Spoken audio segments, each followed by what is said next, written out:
Kælder nummer 9, værktøjskasser, der er 13 stykker der, og der er 2 forskellige, der er 6 og 7, men de er fyldt med værktøj. Skal vi starte på 6.000 kroner? Har vi 6, 5, 4, det er 13 værktøjskasser, 3.000, 2.000 kroner, 2.000 der, hvor sparer 2.000 her, 2.000 her, der er 2.000 og 2200, 2.200, 2.200 første, 2.200 anden og 24, 2600, 26, 2600, 2600, 600 første, anden og tredje gang, 2800, 28 her, og 3.000, 3.000 her, og 3200, 3200, 3200, 3200 første, anden og 3400, 3400, 34 første, anden og tredje gang går 3400, 3400, 155.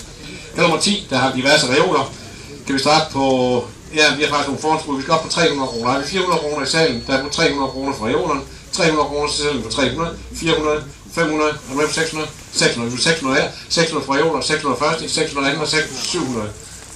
800, 800 her foran, 800, 800, 800 første, 800 anden, 800 tredje gang, 800 her, 800 til nummer 326. Kælder nummer 11,